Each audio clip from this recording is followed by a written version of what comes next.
On this episode of Hudson Valley Hustle, I'm joined by Carroll from Coray Kitchen, a restaurant up in Delmar, New York. This is a great episode if you're in the hospitality industry or thinking about starting a restaurant. Lots of good PR and marketing advice, and really how to just run a good restaurant. Hope you enjoy.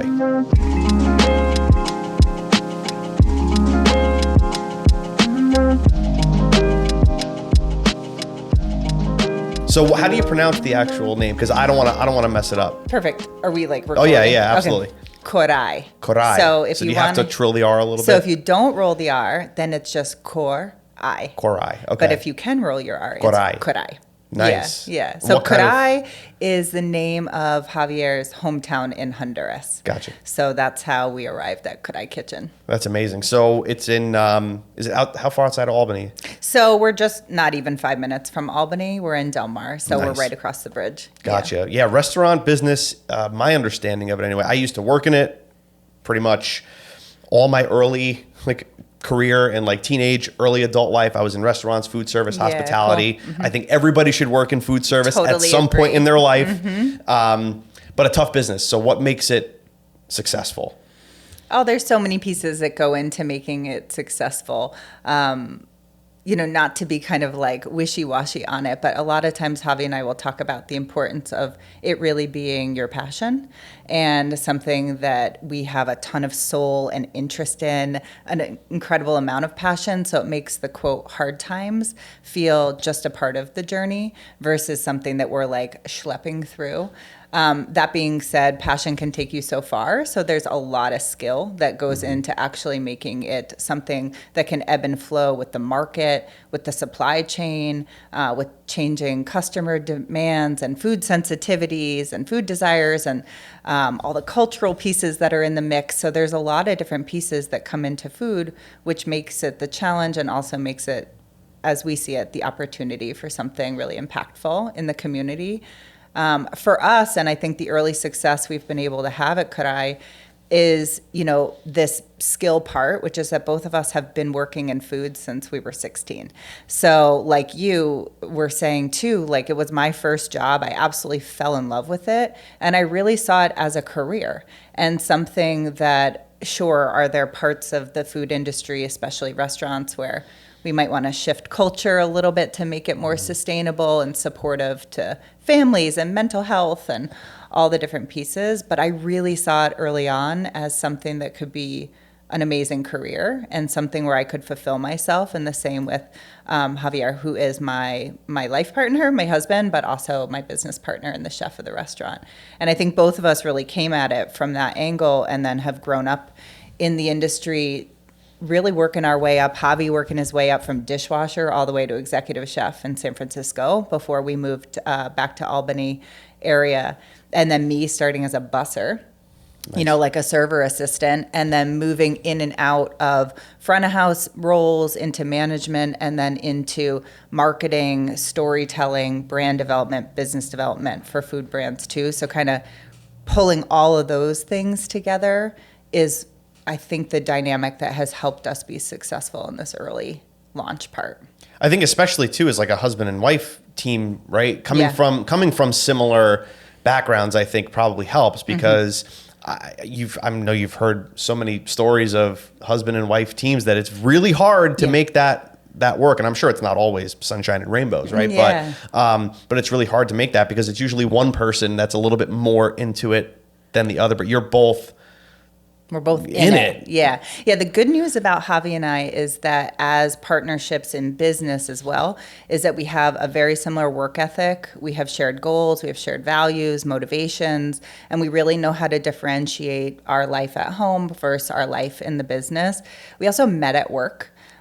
So we worked for a pretty well-known place in San Francisco called Buy Right Market, and we met there. So we kind of work has been a dynamic in our relationship for a long time. So for the few years that I started my other company and we weren't working day to day together, we actually missed working day to day together in addition to all the kind of benefits we have in our being at home, being husband and wife, raising a family, all those things. It's just somewhere we really work well together. So we actually haven't had a lot of the ups and downs and turmoil, which also we feel comes down to communication, being willing to communicate and clearly articulate what is the role, what's the expectation, what's the need, how can we meet each other, how can we support each other. So there's a relationship part, but then the communication part, which has helped that not feel like a rocky road. That's great. No, Yeah. that's great. I mean, that's really positive to hear, because Yeah. it can definitely be daunting. What about your staff?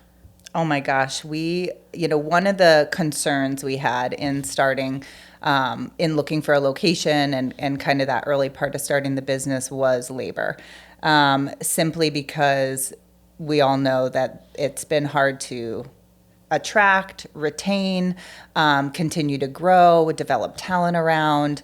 And the energy, one thing that's really special about Javier is he's an incredible teacher and he really likes to mentor. And so what that means is he pours his heart and soul into it. But if you have a lot of turnover, it's a lot of energy that then you're just replicating over and over again.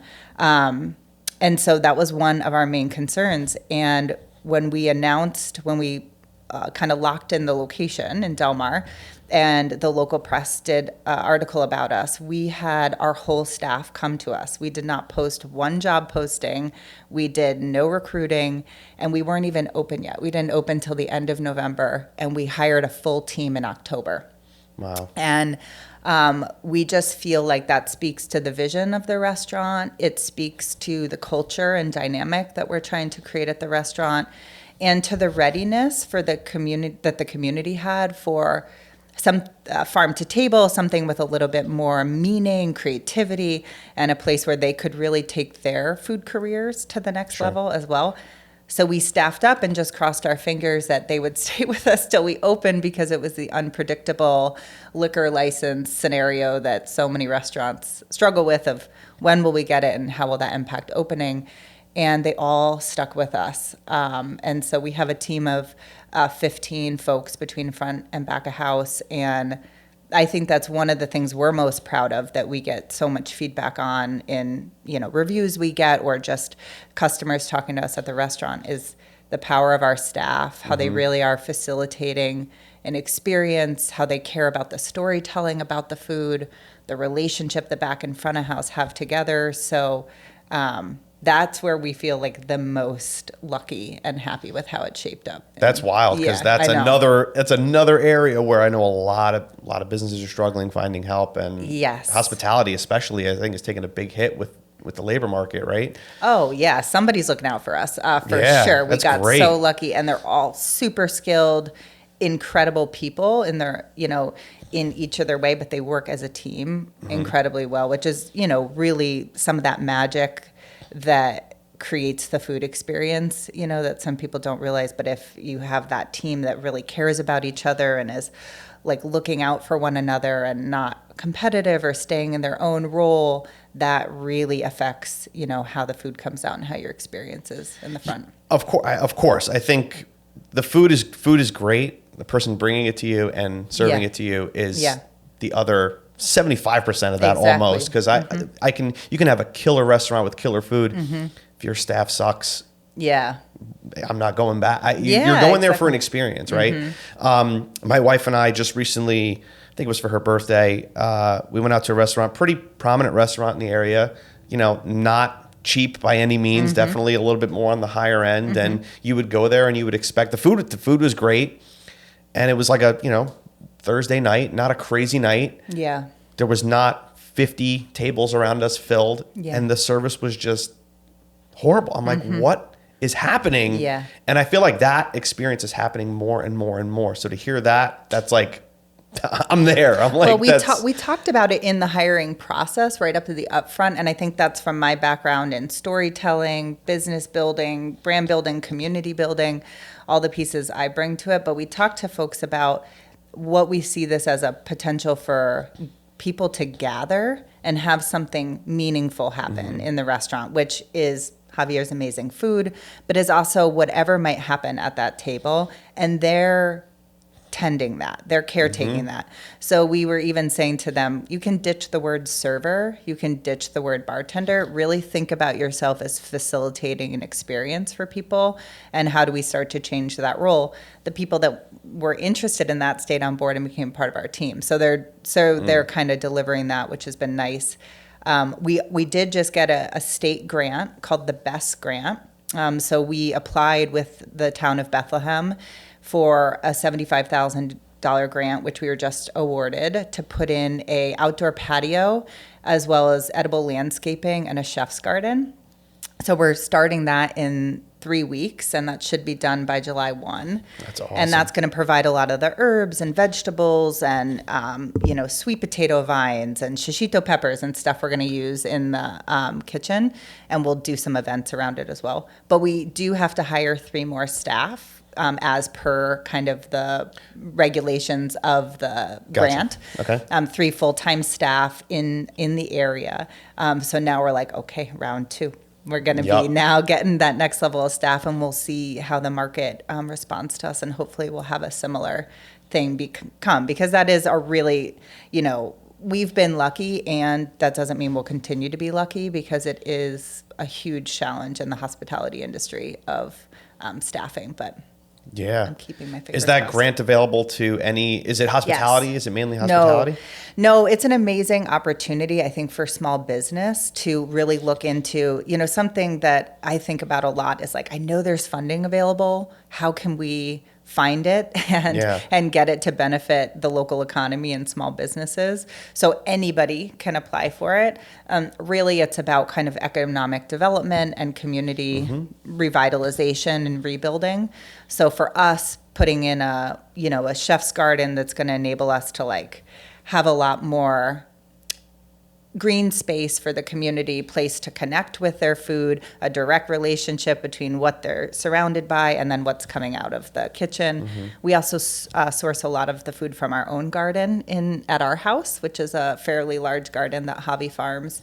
And so a lot of that during the summer season comes from our garden as well.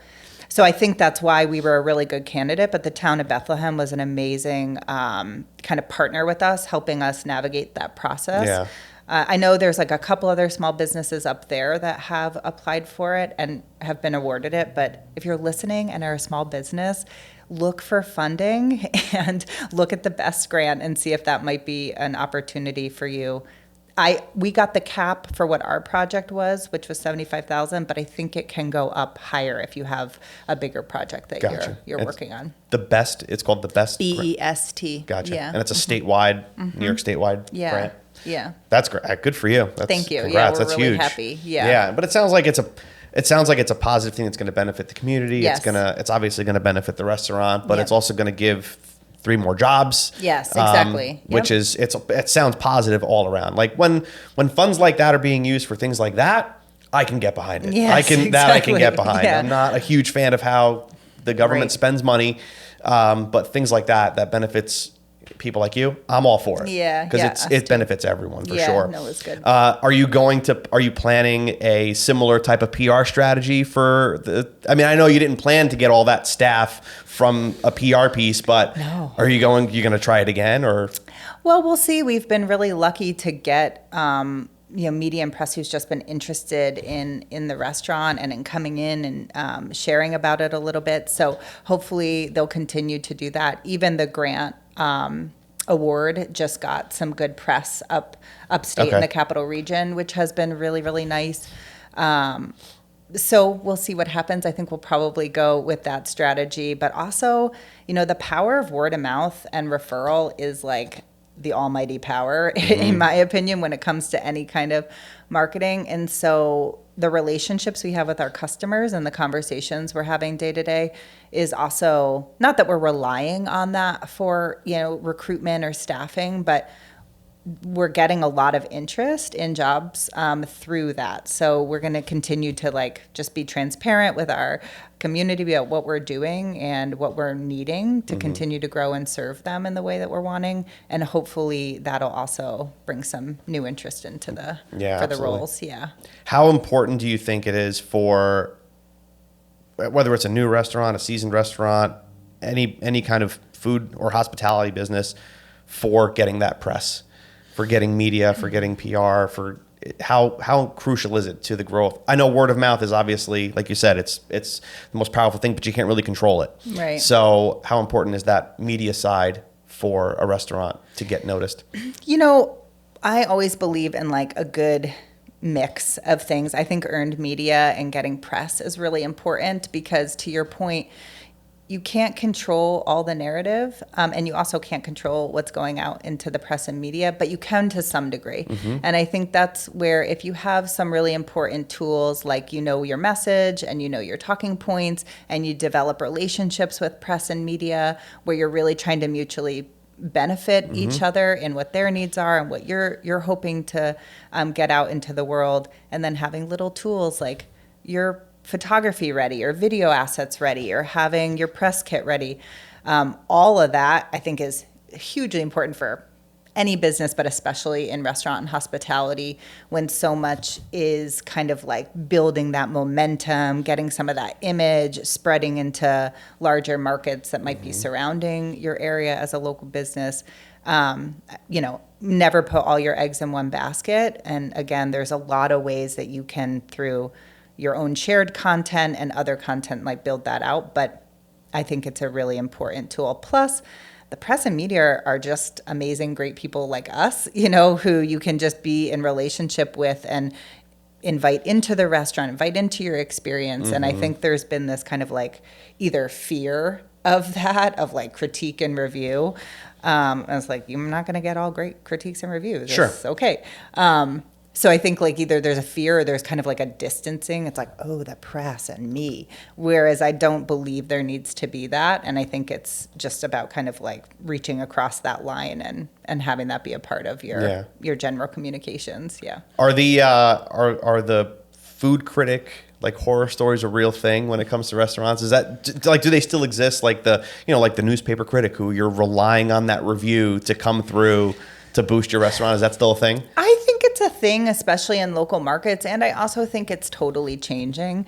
There's so many ways through like social media channels and your own shared content through your newsletter list. I think they carry weight, and I think it's important to have those types of folks in media and community kind of covering different stories. And I don't think it's the same where if like you get a bad review, you're just going to like die on the sword of it, or anything like that. So early on, we got kind of like a less than favorable review, which was different for us because we'd been getting a lot of like outstanding press and feedback.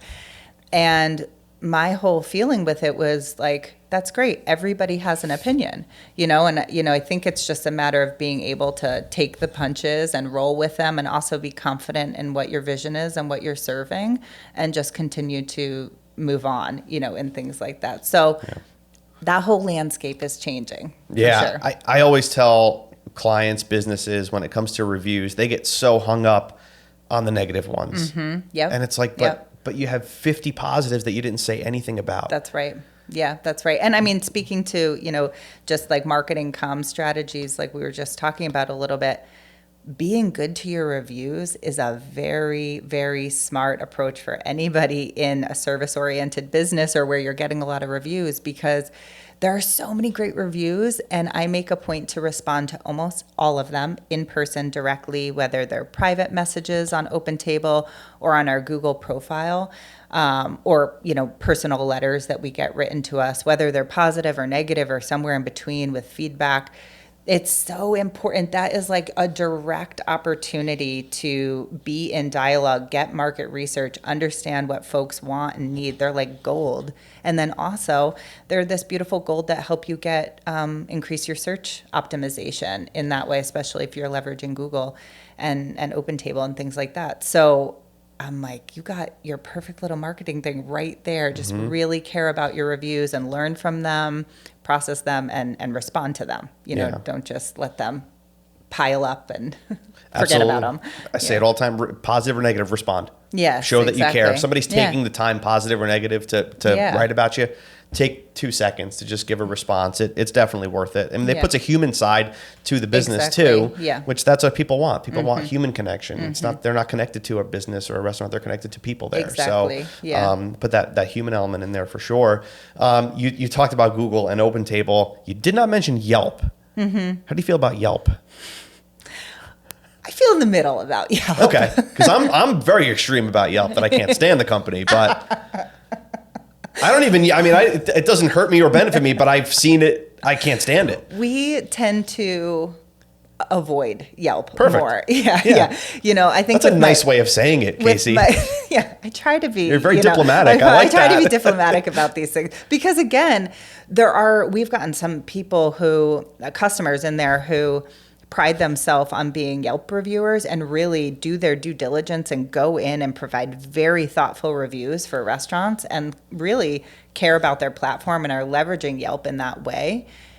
Overall, we've also seen it be a place where there's a lot of kind of like trolling and things like that happening. And then a lot of like requests for ad spend and like other ways to use the platform.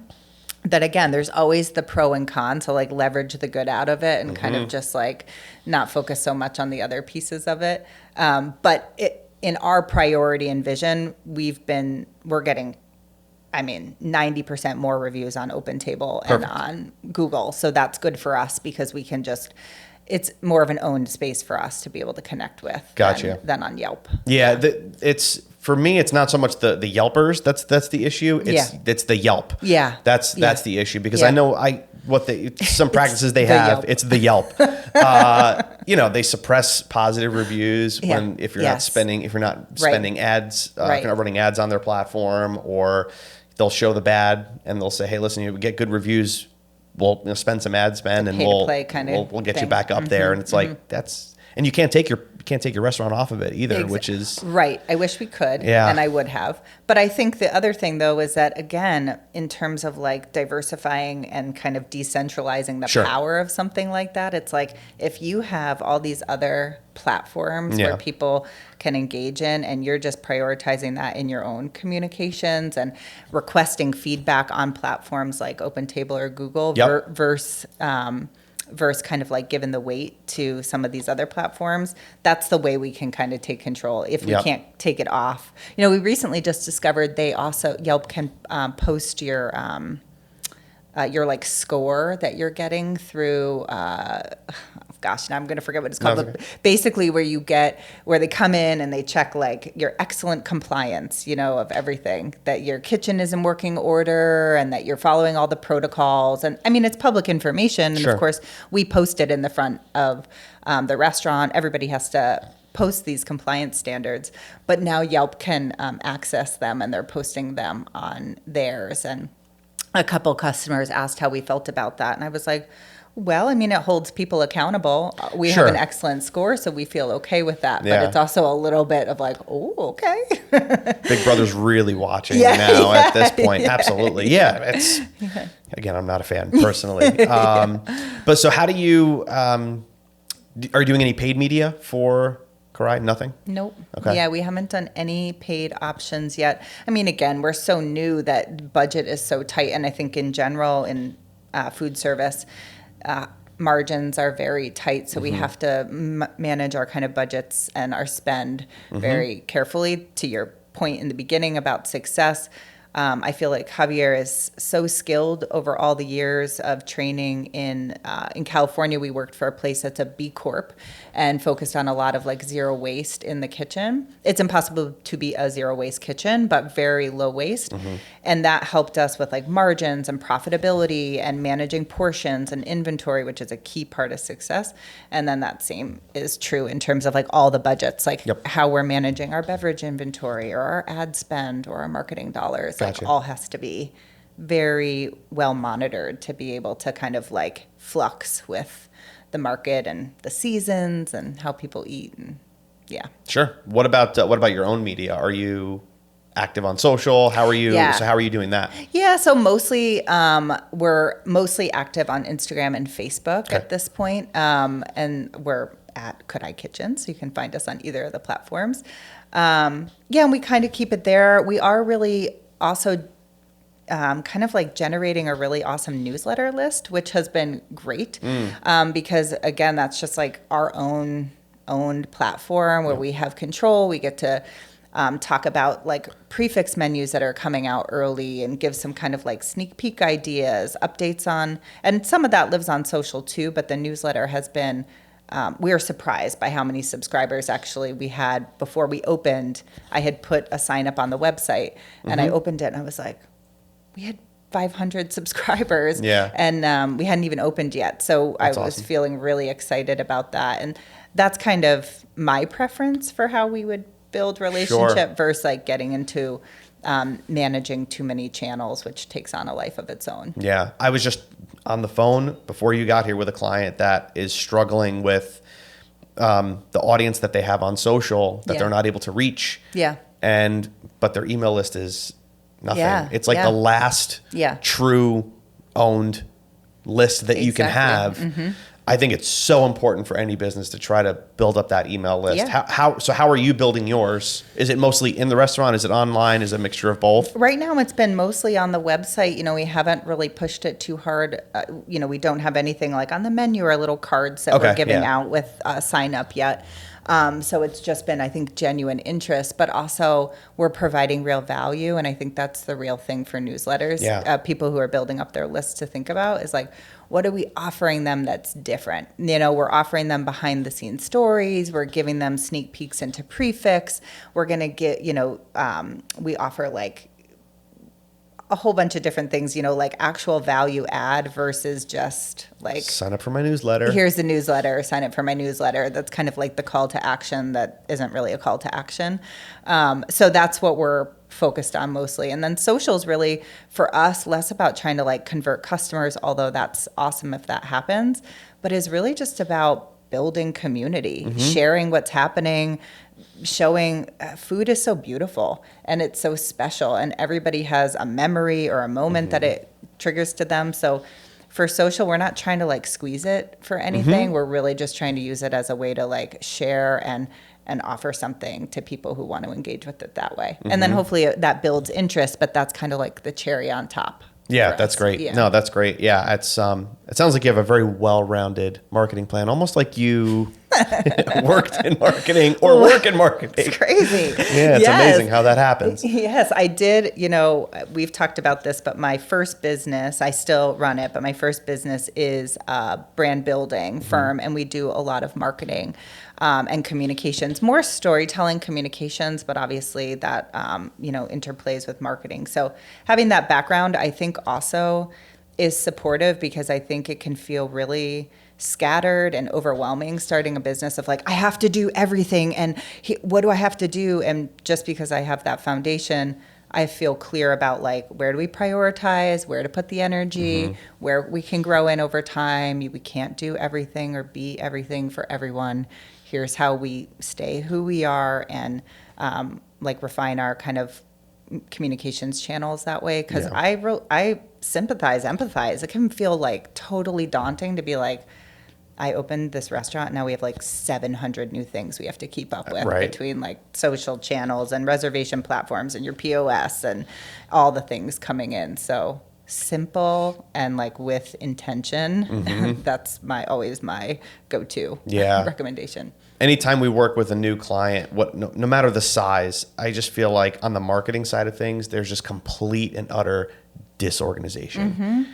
There's no system for marketing whatsoever. It's like, do you have high-res logos? Is your Google claimed? Like, do you have a press kit? Do you have, you know, approved fonts, colors, things like, no, what is that? I'm like, you're a $50 million company. Exactly. Get the foundation, get the ingredients, and then you can kind of do the rest of it. Yeah, it's so hard. It's so hard to put something together when they're not organized. I think that's just such a good piece of advice for anybody starting any type of business. Don't ignore those basic fundamentals of your image. Yeah, exactly. Well, and a lot of times people will come to us and they're like, we want something innovative or we need like this like innovative marketing campaign. We're like, Actually, you just need to tag your images. And they're like, what? And it really is. And I get that. It's coming from a motivation of like, how do we break through? And like a lot of creative energy, and you believe in what you're doing and you want to make it have a splash. But it's like that kind of like minutia and like all that foundation stuff that really moves the needle. And then over time, if you want to like do some of these bigger splash activations and things like that, like great. And if you have budget and you're growing, like go for it, but don't skip over that whole piece, because you're going to have to, as you said, like backtrack and get it eventually. Absolutely. Really. When it's like nobody's aware of you.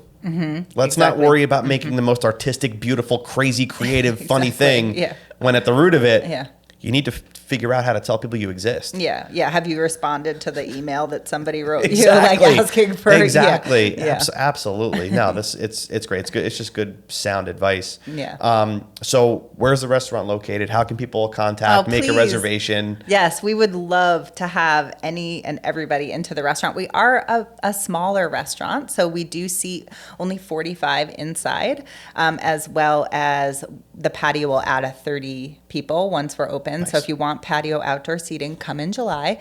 We're located in Delmar, New York at 360 Delaware Ave, right on the main drag, which is kind of fun. My whole family, generations and generations and generations, grew up in Delmar. So my grandma's house is like right on the four corners where we are, and there's just a lot of roots. But we're right on the front of it, facing across the post office. There's plenty of on-street parking, and we have a private parking lot, which is great. And we're open Tuesday through Saturday, 4 to 9. And we do oyster happy hour. We have a raw bar every day, but we do oyster happy hour specials on Tuesdays and Wednesdays. So it's usually we got our loyals who come up to the bar and they're ready to get oyster happy hour right away. Menus change seasonally, so we just turned into our spring menu, so definitely check that out online. It's CorayKitchen.com, and then, as I said, our social channels are just at Coray Kitchen. And if you're wondering, it's Coray Kitchen, CorayKitchen.com. So that's how you can find us, and honestly, it's just like always a gift. We really try to create an environment where folks come in and they feel like family and belonging and home.